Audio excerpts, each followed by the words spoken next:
새벽에 참 잘 나오셨습니다. 우리 찬송가 199장 나의 사랑하는 책 같이 찬양하겠습니다. 나의 사랑하는 책 비록 헤어졌으나 어머니의 무릎 위에 앉아서 재미있게 듣던 말 그때 일을 지금도 내가 잊지 않고 기억합니다. 귀하고 귀하다 우리 어머니가 들려주시던 재미있게 듣던 말이 책 중에 있으니 이 성경 심히 사랑합니다. 옛날 용맹스럽던 다니엘의 경험과 유대 임금 다윗 왕의 역사와 주의 선지 엘리야 바람 타고 하늘에 올라가던 일을 기억합니다. 귀하고 귀하다 우리 어머니가 들려주시던 재미있게 듣던 말이 책 중에 있으니 이 성경 심히 사랑합니다. 예수 세상 계실 때 많은 고난 당하고 십자가에 달려 죽임 당한 일 어머니가 읽으며 눈물 많이 흘린 것 지금까지 내가 기억합니다. 귀하고 귀하다 우리 어머니가 들려주시던 재미있게 듣던 말이 책 중에 있으니 이 성경 심히 사랑합니다. 그때 일은 지나고 나의 눈에 환하오 어머니의 말씀 기억하면서 나도 시시때때로 성경 말씀 읽으며 주의 뜻을 따라 살려 합니다. 귀하고 귀하다 우리 어머니가 들려주시던 재미있게 듣던 말이 책 중에 있으니 이 성경 심히 우리 4절로 찬양합니다.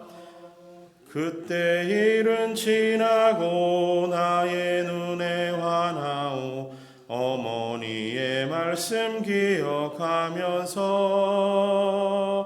나도 시시때때로 성경 말씀 읽으며 주의 뜻을 따라 살려 합니다. 귀하고 귀하다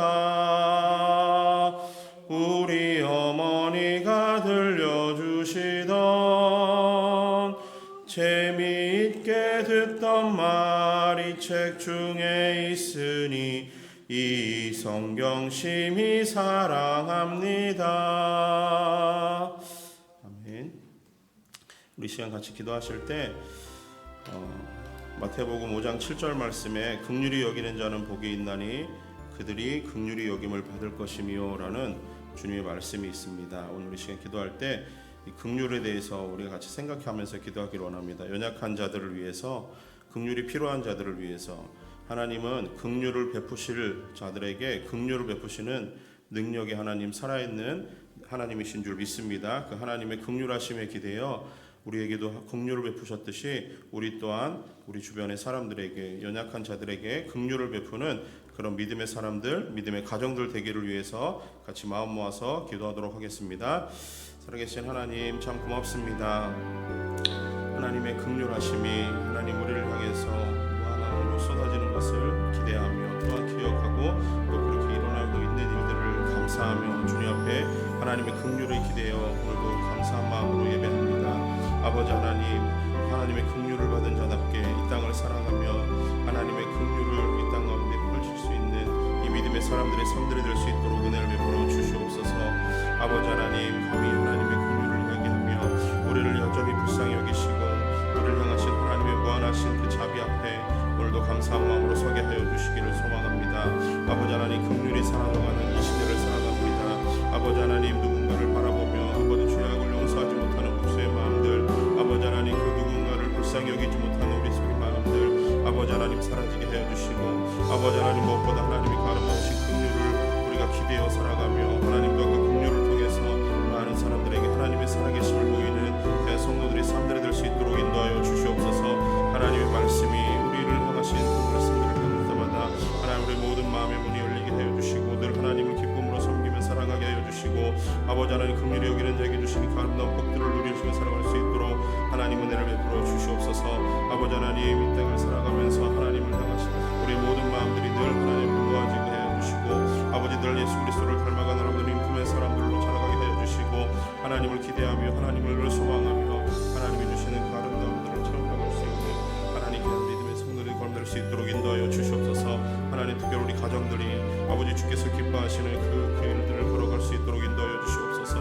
아버지 하나님, 가정들이 하나님께서 믿음으로 자라게 하여 주시고 하나님 기뻐하시는 자랑들로 아버지 온전히 살아갈 수 있도록 인도하여 주시옵소서. 하나님의 모든 가정들이 크신 하나님의 놀라운 능력을 기대하며 자랄 수 있도록 하나님 함께 하시고 주님의 선하신 은혜를 우리 가운데 펼치시며 하나님의 뜻을 보이시는 그 믿음의 가정을 펼 수 있도록 하나님 인도하여 주시옵소서. 자비로우신 하나님 아버지, 은혜를 참으로 감사함을 드립니다. 하나님 아버지, 우리에게 주신 하나님의 말씀이 긍휼히 여기라고 하십니다. 긍휼히 여기는 자에게 복이 있다라고 하십니다. 하나님, 하나님의 긍휼을 입은 자답게 하나님의 긍휼을 세상에 펼치는 자 될 수 있도록 은혜를 베풀어 주시옵소서. 하나님, 누구를 바라보며 우리는 우리에게 다가오는 여러 가지 문제와 사건들로 인해서 긍휼히 여기기보다는 또 복수하는 마음, 우리 마음 가운데 안 좋은 마음들이 생겨날 때마다 그리스도의 긍휼을 기억하게 하여 주시고 용서받지 못할 자를 용서하신 하나님의 마음으로 돌아가 하나님, 우리도 용서하는 사람으로 하나님의 아름다운 긍휼을 베푸는 사람들로 또 그런 가정들로 자라갈 수 있도록 은혜를 베풀어 주시옵소서. 하나님, 무엇보다 이 시대를 살아가며 하나님의 말씀이 통하는 시대를 하나님 우리 가정들이 만들어가기를 간절히 소망합니다. 가정 안에서부터 하나님의 말씀이 주어졌을 때 그 말씀에 순종함으로 하나님의 말씀을 살아낼 수 있는 믿음의 성도들, 믿음의 가정들 될 수 있도록 은혜를 베풀어 주시옵소서. 오늘도 하나님의 말씀을 대합니다. 이 말씀이 오늘을 살아가는 우리의 힘이 되게 하여 주시고 말씀에 의지하며 기대어 살아갈 때 하나님의 주시는 선하신 은혜와 능력이 나타나는 복된 하루가 될 수 있도록 오늘도 말씀 가운데 역사하여 주시옵소서. 하나님 앞에 감사하며 예수님의 이름으로 기도합니다. 아멘. 오늘 우리 함께 보실 하나님 말씀은 열왕기상 16장 29절에서 34절의 말씀입니다. 열왕기상 16장 29절에서 34절의 말씀을 우리 한 절씩 교독해서 읽도록 하겠습니다. 제가 먼저 읽도록 하겠습니다. 유다의 아사왕 제38년에 오므리의 아들 아합이 이스라엘의 왕이 되니라. 오므리의 아들 아합이 사마리아에서 22년 동안 이스라엘을 다스리니라. 오므리의 아들 아합이 그의 이전의 모든 사람보다 여호와 보시기에 악을 더욱 행하여 느밧의 아들 여로보암의 죄를 따라 행하는 것을 오히려 가볍게 여기며 시돈 사람의 왕 엣 바알의 딸 이세벨을 아내로 삼고 가서 바알을 섬겨 예배하고 사마리아에 건축한 바알의 신전 안에 바알을 위하여 제단을 쌓으며 또 아세라상을 만들었으니 그는 그 이전에 이스라엘의 모든 왕보다 심히 이스라엘 하나님 여호와를 노하게 하였더라. 그 시대에 베델 사람 히엘이 여리고를 건축하였는데 그가 그 터를 쌓을 때 맏아들 아비람을 잃었고 그 성문을 세울 때 막내 아들 수굽을 잃었으니 여호와께서 눈의 아들 여호수아를 통하여 하신 말씀과 같이 되었더라. 아멘. 통일 이스라엘이 남과 북으로 이렇게 나누어지면서 그 북쪽 이스라엘에 대한 하나님의 한 가지 기대가 있었는데요. 그 기대는 북쪽 이스라엘도 하나님의 신앙에서 떠나지 않기를 바라는 마음이, 그리고 그 신앙을 유지하며 그 정말 좋은 나라, 하나님이 통치하시는 그런 나라가 되기를 바라는 마음이 하나님에게는 있었습니다. 그리고 그 마음을 첫 번째 왕인 여로보암에게 심으시면서 여로보암을 왕으로 삼으셨어요. 그런데 우리가 말씀을 보면서 계속 알고 있지만 여로보암은 하나님의 여호와의 신앙에서 이제 바로 떠나게 됩니다. 그리고 그 이후로 이 북쪽 이스라엘이 왕조가 세워지는 과정은 뭔가 이렇게 그 좋지 않은 내란의 과정이 일어나게 돼요. 자, 그렇게 해서 이제 계속 왕조가 이제 그 한 어떤 가문에 의해서 왕조가 이어지는 것이 아니라 계속 이 내란을 통해서 왕조가 바뀌면서 뭔가 정치적으로는 굉장히 혼란한 상황들이 쭉 이어지고 있는 그런 시점이었습니다. 그러다가 다섯 번째 이 왕조를 세운 시므리가 이 왕권을 잡는 과정에서 좀 그 이전의 왕이었던 엘라 왕과 그의 측근들을 무차별하게 그 살해하는 일들이 벌어져요. 그런 무참하게 그들을 숙청해 나가는 과정에서 엘라의 그 군대 장관이었던 오므리가 그 갑자기 이제 쭉 두각을 나타내게 되는 사건이 일어납니다. 그리고 그러면서 이제 이 민심이 그 디브니와 오므리에게로 나뉘어져 있는 상황에서 오므리가 내란을 일으킨 시므리를 집권 7일 만에 끄집어내려서 그의 반란을 제압을 하고, 그리고 디브니 역시 그 오므리가 제압을 하면서 이제 다섯 번째 왕조가 세워지는 과정이 이제 벌어지게 돼요. 여섯 번째 이제 왕으로 등극을 하게 되는데, 이 오므리에 대한 왕이 이제 오므리가 왕이 되면서 이게 좀 아이러니긴 한데, 그 오므리 왕이라고 하는 이 왕이 12년간을 이제 통치를 합니다. 그러는 과정에서 그의 아들, 그러니까 3명, 그 이후로 3명의 아들들이 계속 이제 왕조를 이어가게 돼요. 그런데 이게 이렇게 왕이 계속해서 아들에 의해서 이어지는 것들은 정치적으로 보면은 안정적으로 이 안정을 잡아가는 과정입니다. 그리고 대외적으로도 이렇게 한 가문에서 왕이 쭉 이어지다 보면은 대외적으로도 외교적으로도 굉장히 좋은 일 중에 하나예요. 그런데 우리가 어제 묵상한 말씀 16장 25절 말씀을 보면은 이런 평가가 내립니다. 오므리가 여호와 보시기에 악을 행하되 그 전에 모든 사람보다 더욱 악하게 행하여, 그리고 26절 하반절에서는 이스라엘의 하나님의 여호와 하나님의 진노를 불러일으키는 사람이었다라는 얘기를 하고 있지요. 자, 이런 열왕기의 어떤 저자의 평가는 그 당시의 어떤 고대 그 아수르 사람들에 대한 평가와는 사뭇 달라요. 보기에는 오므리는 그 이스라엘의 어떤 하나의 왕조를 이루긴 했지만 그는 별반 좋은 왕은 아니라는 거예요. 악한 왕이었는데, 고대 아수르인들의 평가는 북이스라엘을 바라보면서 하는 말이 저 땅은 오므리의 땅이다, 오므리의 집이다라고 할 정도로 그 어떤 북이스라엘의 어떤 그 고대 근동 지역에서 하나의 어떤 존재감을 드러내는 왕조가 있었는데 그게 오므리에서부터 시작을 했다라고 하는 겁니다. 그럼 오므리 왕조는 그 이후에 이어지는 아합, 아하시아, 그 다음에 여호람에 이르기까지 한 48년 동안을 통치를 하게 되는데, 이 기간 동안 어떤 쿠데타가 일어나지 않고 그 내부적으로는 정치적으로 어떤 좋은 기틀을 마련하는 시간들이었고, 그리고 대외적으로도 주변 나라들의 영향력을 키우고 심지어는 아수르를 견제할 만큼 힘을 기르고 있는 그런 시점이었던 거예요. 이렇게 북쪽 이스라엘의 오므리가 죽고 나서 그의 아들 아합이 이제 왕을 이어받습니다. 오늘 본문에 나오죠. 7대 왕으로 등극을 하고 그 22년간 북이스라엘을 통치합니다. 근데 아합 그러면은 그 따라 붙는 게 이제 악한 왕이라는 게 따라 붙어요. 그러니까 악한 왕의 대명사는 아합이에요. 그리고 아합과 짝을 이루는 게 항상 이세벨입니다. 이거는 뗄래야 뗄 수가 없어요. 이세벨과 짝을 맺는 건 바알과 아세라예요. 이거는 저는 초등학교 때부터 이 아합을 막 그 선생님이 가르쳐 주면서 머리에서 떠나지 않는 거, 아합은 나쁜 왕 이거예요, 그냥.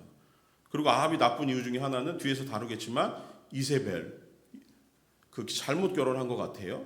그리고 이세벨은 바알과 아세라. 뭐 이게 계속 연결이 되는, 그렇게 놓고 보니까 이 아합이 그 북이스라엘의 왕 중에 그 가장 악한 왕이었고, 더 나아가서는 그 어떻게 보면 북이스라엘이 정말 이제 하나님의 심판을 면하지 못할 정도로 나쁜 길로 가게 되는 그 어떤 하나의 큰 변곡점을 만든 왕이 아합이라고 하는 겁니다.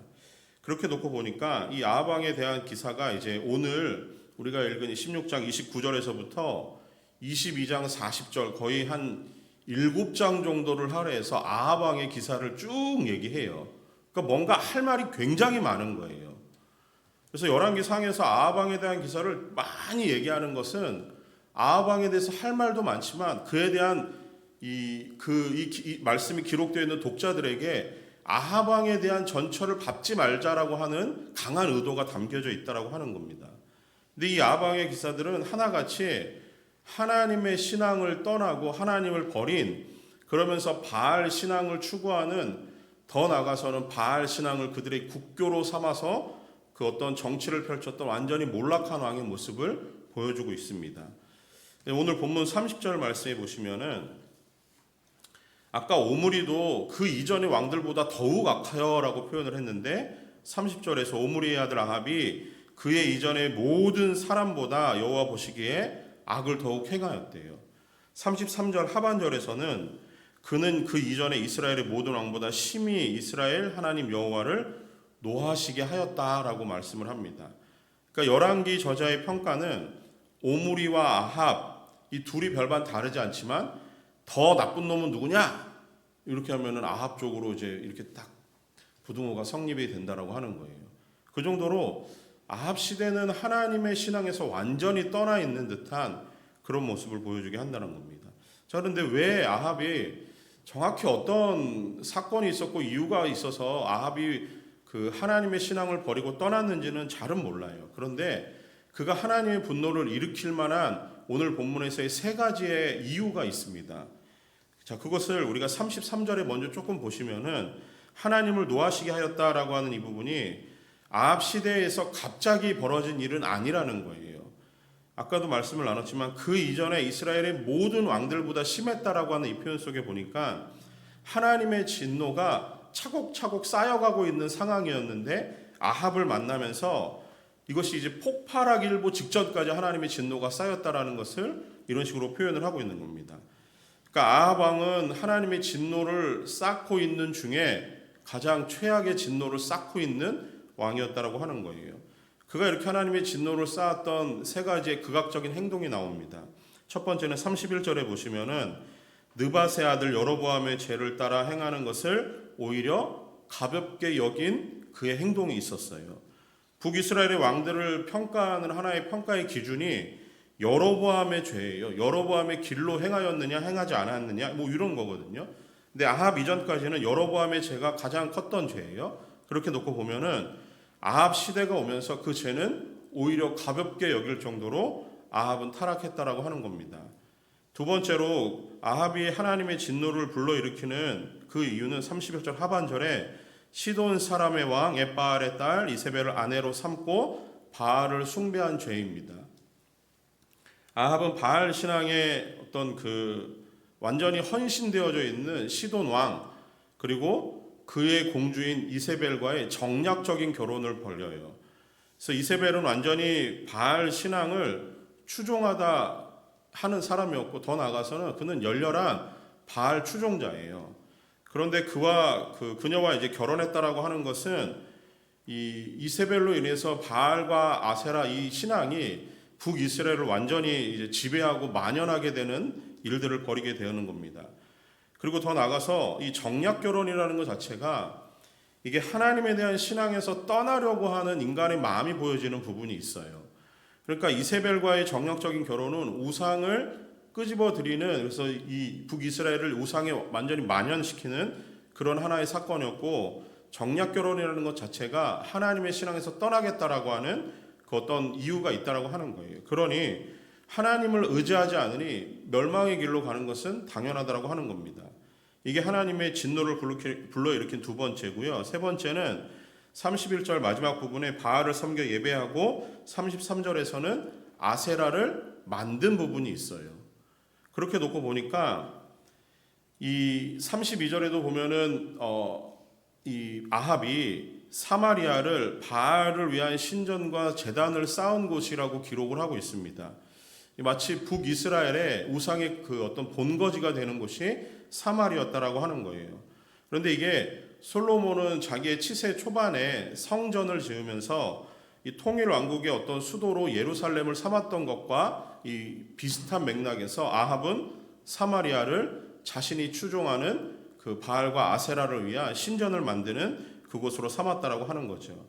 자, 이렇게 세 가지 정도 아합이 완전히 하나님의 분노를 일으킬 만한 이 세 가지 죄를 통해서 아합은 하나님을 버리고 그리고 그는 우상을 숭배하는 그 길로 가면서 자신의 삶과 자신의 통치의 근간을 바알 신앙에 두었다라고 하는 거예요. 이전에 여로보암에서부터 시간이 흐르면 흐를수록 북이스라엘은 하나님의 진노를 차곡차곡 누적해가고 있는 상황이었고 아합이 그 모든 것들을 완전히 어떤 그 크게 하나님의 진노를 불러일으킬 만한 그 북이스라엘을 우상이 만연된 나라로 만들어버리는, 그리고 또 바알의 신앙을 국교로 삼아버리는 그런 극악한 행동을 했다라고 하는 겁니다. 그러니 아합은 하나님의 말씀에 귀를 기울이지 않아요. 아합은 오히려 바알 선지자들의 말에 귀를 기울입니다. 그리고 아합은 이세벨의 어떤 그 바알 신앙을 추종하는 그녀의 말에 상당히 휘둘리는 부분을 우리가 이제 뒤로 가면서 살펴보게 돼요. 이런 상황 속에서 이 시대에 이런 그 극악한 우상 숭배가 만연해 있는 상황이었지만 34절 말씀을 보면은 어떤 한 가지 사건을 통해 아합 시대에 그들이 얼마나 하나님의 말씀을 가볍게 하고 있는지를 보여줌과 동시에 하나님의 말씀이 여전히 건재함을 보여주는 한 가지 사건을 기록을 하고 있습니다. 34절의 말씀을 이해하기 위해서는 여호수아 6장에 있는 여리고성이 무너지는 과정을 조금 살펴봐야 돼요. 이스라엘 백성들은 하나님께서 약속으로 주시는 가나안 땅을 향하고 있었고 요단강을 건너면서 첫 번째 만나는 큰 성이 여리고성이었습니다. 근데 여리고성은 굉장히 굳건한 요새와 같은 초롱성이었어요. 그런데 이 견고한 성이 무너져야만 드디어 이제 가나안과의 이제 정복 전쟁이 마치 시작되는 하나의 아주 중요한 관문이었습니다.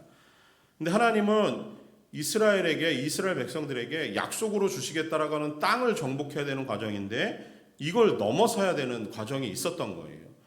그러면서 하나님께서 이스라엘 백성들과 약속을 실행하시기 위해서 하나님이 이스라엘 백성들에게 주신 말씀은 하루에 한 바퀴, 7일째는 7바퀴를 돌라는 거예요. 아무것도 하지 말고 언약궤를 맨 제사장이 앞장을 서고 그 뒤를 따르면서 그냥 돌라는 겁니다. 그리고 이스라엘 백성들은 그렇게 말씀에 순종했어요. 이것은 하나님의 말씀은 성을 단순히 돌라고 하는 거는 뭐 별반 의미 없는 일 같아요. 막 이거를 이제 다른 사람들은 막 해석해 보는 거예요. 그러면서 여리고성의 주변에 지반이 약해서 그렇게 200만이 넘는 사람들이 매일 한 바퀴씩 돌다 보면 지반이 약해져가지고 무너져 내리게 되어 있어. 뭐 이런 얘기를 해요? 그렇지 않습니다. 하나님이 하시는 이 말씀이 전쟁의 전술과 전략으로 보이십니까? 하나님의 말씀이 전쟁에 이기는 방법으로 보이십니까? 그렇지 않다라고 하는 거예요. 특별히 여리고성을 정복하는 이 과정에서 하나님이 하신 이 말씀이 참 희한해요. 이스라엘 백성들이 홍해를 만났을 때 하나님이 이스라엘 백성들을 구원하시는 방법은 너희는 가만히 있으라는 거였거든요. 근데 여리고성 앞에서는 하나님이 이 말씀을 주시는 거예요. 하루에 한 바퀴, 7일째는 7바퀴 돌고 나서 소리 지르라. 그때와 뭔가 조금 분위기가 달라졌지요. 가만히 있어라. 이제는 말씀을 따라 돌아라라는 거예요. 결국 하나님이 여리고성을 무너뜨리는 전략 전술이 아니라는 거예요. 하나님은 이 전쟁, 앞으로 치러지는 그 가나안의 모든 족속들과의 전쟁은 하나님 말씀에 순종 여부에 있다라고 하는 거예요. 더 나아가서 이스라엘 왕국이 세워지고 나서 똑같은 맥락이잖아요. 하나님의 백성들이 살아가는 그 삶은 하나님 말씀에 순종 여부에 달렸다라고 하는 겁니다. 그래서 하나님이 결국은 말씀에 순종한 이스라엘에게 여리고를 함락시키는 은혜를 주세요. 구원을 베푸신 거예요. 그리고 나서 전쟁하지 않고도 말씀에 순종하면 승리한다라는 것을 보여주시고 나서 6장 26절 여호수아 6장 26절에 이런 말씀이 기록이 됩니다. 여호수아가 그때 맹세하여 이르되 누구든지 일어나서 이 여리고 성을 건축하는 자는 여호와 앞에서 저주를 받을 것이라. 그 기초를 쌓을 때에 그의 맏아들을 잃을 것이요 그 문을 세울 때에 그의 막내 아들을 잃으리라 하였더라. 이런 말씀이 있어요. 자, 여리고를 재건하는 것은 하지 말라는 거예요. 여호수아의 말이지만 하나님의 말씀입니다. 하나님은 여리고를 재건하는 것을 금지하신 거예요. 그런데 베델 사람 히엘이 여리고를 재건하려고 하는 시도를 합니다. 자, 그런데 이거는 베델 사람 히람의 그 어떤 개인적인 의견은 아니었을 거예요. 그 일이 그렇게 적은 일이 아니거든요. 이 일은 아마도 아합의 명령을 받아서 히엘이 이 일을 실행했을 겁니다. 그런데 그 시대가 얼마나 하나님의 말씀을 무시하고 하나님의 말씀을 가볍게 여겼는지 히엘이 여리고 재건에 나섭니다. 그리고 결국 하나님의 말씀이 이루어지는 과정이 보여요. 자, 터를 닦을 때에는 맏아들 아비람이 죽습니다. 거기서 멈췄어야 되는 거예요. 왜요? 하나님의 말씀이 이루어졌으니까. 하지 말라는 거잖아요. 거기서 그치지 않습니다. 더 갑니다. 성문을 세울 때는 누구를 잃습니까? 막내 아들을 잃어요. 그리고 진짜로 히엘의 막내 아들인 수굽이 죽임을 당합니다. 다시 얘기해서 아합의 바알과 아세라 신앙이 만연한 그 시대에도 하나님의 말씀은 그대로 이루어진다라고 하는 거예요. 우상 숭배로 찌들고 몰락해 있는 시대에도 하나님의 입에서 나온 말씀은 그대로 이루어집니다. 하나님의 말씀은 변질되지 않아요. 하나님의 말씀은 어떤 오해를 불러일으키지 않습니다. 하나님의 말씀은 그냥 반드시 이루어집니다. 왜냐하면 하나님의 말씀은 하나님의 입에서 나온 하나님의 말씀이기 때문에 그렇습니다. 하나님의 말씀은 하나님의 입에서 나온 것이기 때문에 하나님의 본질과 하나님의 존재와 하나님의 속성을 담고 있는 거예요. 하나님이 영원하시고 거룩하시다라고 하면은 그의 입에서 나오는 말 역시 거룩하고 영원한 것입니다. 민수기 23장 19절 말씀에 하나님은 사람이 아니시니 거짓말을 하지 않으시고 인생이 아니시니 후회가 없대요. 하나님은 그런 본질과 속성을 가지고 계시대요. 그러면서 하는 말씀이 어찌 그 말씀하신 바를 행하지 않으시며 하신 말씀을 실행하지 않으시랴. 하나님은 그런 분이시니 말씀하신 것이 반드시 이루어진다라고 하는 거예요. 다시 얘기해서 하나님의 말씀과 하나님은 같은 거예요. 같은 거예요. 여러분이 성경을 읽으시잖아요.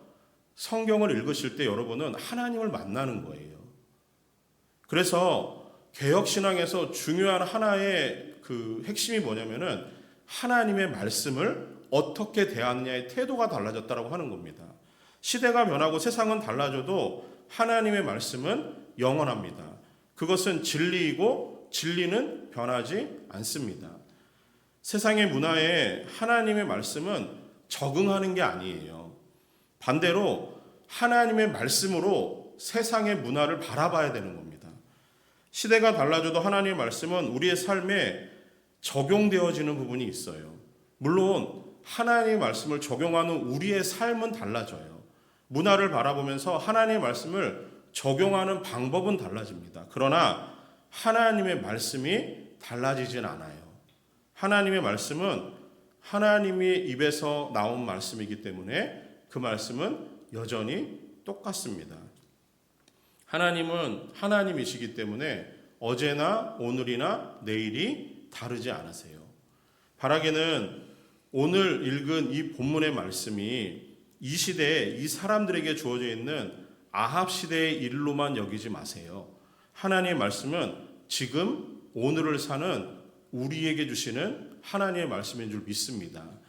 이 말씀에 역사적인 괴리를 두고 이 말씀에 시간적인 텀을 두고 생각하면은 이 말씀이 우리에게 그대로 이해가 되지 않는 부분도 있어요. 그러나 이 말씀을 오늘을 사는 우리의 삶으로 끄집어 당겨와서 그 말씀을 가지고 오늘을 살아내는 여러분들의 삶에 적용을 해내셔야 되는 거예요. 그게 매일매일 말씀을 묵상하는 큐티의 힘 아니겠습니까? 바라기는 여러분이 살아계신 하나님의 말씀을 대하는 하나님의 백성이라면 오늘도 그 말씀으로 하나님을 바라보며 하나님이 주시는 말씀에 귀를 기울이고 살아갈 수 있기를 소망합니다. 오늘도 하나님은 우리에게 이 말씀을 통해서 시대가 변하고 세상이 달라지고 여러 가지 문화가 달라졌지만 하나님의 말씀은 여전히 하나님의 말씀이고 우리의 삶에 능력으로 역사하는 하나님의 능력임을 깨우치게 합니다. 그 말씀에 오늘도 의지하여 살아갈 수 있는 우리 성도님들 되기를 소망합니다. 우리 한 가지 기도 제목을 함께 나누며 기도하기를 원합니다. 우리 아까 처음에 199장 찬양을 했는데 하나님의 말씀이 우리 모두에게 그러한 은혜가 있기를 원해요. 하나님 말씀을 더욱 사랑하는 성도 되기를 위해서 기도하시고 우리 모두가 하나님의 말씀에 오늘도 순종하며 살게 하시고 오늘도 우리 모두가 하나님의 말씀에 살아 움직이는 생명의 말씀을 통해서 힘을 얻고 위로를 얻고 평강을 누리며 하나님이 주시는 그 은혜 속에서 살아가는 하루가 되기를 위해서 같이 한번 기도하도록 하겠습니다. 사랑하신 하나님 아버지 은혜를 감사합니다. 오늘도 우리에게 주신 이 하나님의 말씀은 변하지 않는 은혜요 진리임을 깨닫습니다. 하나님 이 시대를 살아가며 하나님 말씀을 더욱 붙잡고 살아가는 성도로 살기를 원합니다. 우리 모두가 하나님 말씀에 순종하며 살게 하여 주시옵소서. 오늘도 하나님이 주신 이 생명의 말씀을 부여잡을 때 이 말씀을 통해서 살아계신 하나님을 만나게 하여 주시옵소서. 말씀을 통해 얻는 힘이 있게 하여 주시고 하나님 말씀을 통해 우리의 삶을 위로하시고 우리의 삶에 평강을 주시는 능력의 하나님을 경험하는 시간 될 수 있도록 인도하여 주시옵소서. 아버지 하나님 그 말씀을 통해서 우리에게 오늘도 세밀한 음성을 들려주실 때 말씀에 붙들린 사람들 되게 하여 주시고 하나님 이 시대에 하나님이 보여주시는 그 말씀을 통해서 오늘도 이 하루를 살아가고 버텨낼 수 있는 믿음을 더하여 주시기를 소망합니다. 아버지 하나님 오늘 살아가는 우리 모든 성도님들 우리 모두에게 하나님으로도 성령으로 충만케 하셔서 하나님의 말씀이 이끄시는 그곳을 향해서 오늘도 한 걸음 한 걸음 걸어갈 수 있는 믿음 허락하여 주시고 하나님 그 믿음 속에 온전히 하나님을 바라며 하나님이 하실 일들을 기대하며 오늘도 하나님께 감사하며 살아갈 수 있도록 인도하여 주시옵소서.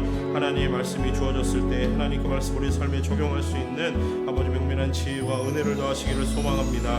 하나님 말씀의 귀함을 따라서 오늘도 하나님 주시는 그 삶을 살아가게 하여 주시고 우리가 머물고 우리가 만나고 또 우리가 생각하는 모든 일들이 온전히 하나님의 손 안에 있음을 기억하며 늘 하나님께 감사하며 기쁨으로 이 하루를 살아갈 수 있는 귀한 성도님들 될 수 있도록 인도하여 주시옵소서. 오늘도 말씀하신 하나님을 기대어 의지하오니 하나님 오늘 우리와 동행하시고 우리 모든 삶을 하나님의 선하시고 기뻐하시고 온전하신 뜻을 향해 아버지 베푸시는 은혜를 따라 살아갈 수 있도록 인도하여 주시옵소서.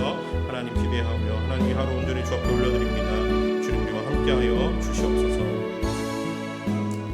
살아계신 하나님은 오늘도 말씀을 통해 우리와 만나주시고 이 말씀을 통해 우리의 삶에 함께하시며 이 말씀이 오늘도 살아 움직이는 하나님 백성의 삶으로 살아갈 수 있도록 은혜 주시는 하나님임을 믿고 감사를 드립니다.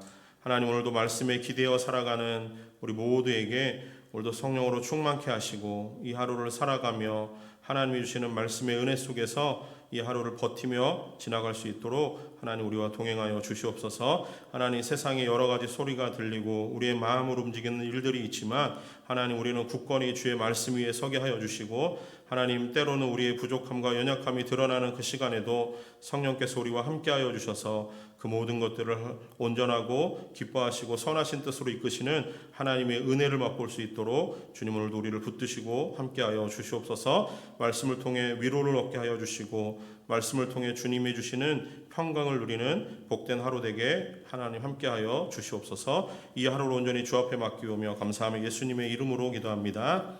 아멘. 우리 가져오신 기도 제목으로 기도하다 돌아가시겠습니다.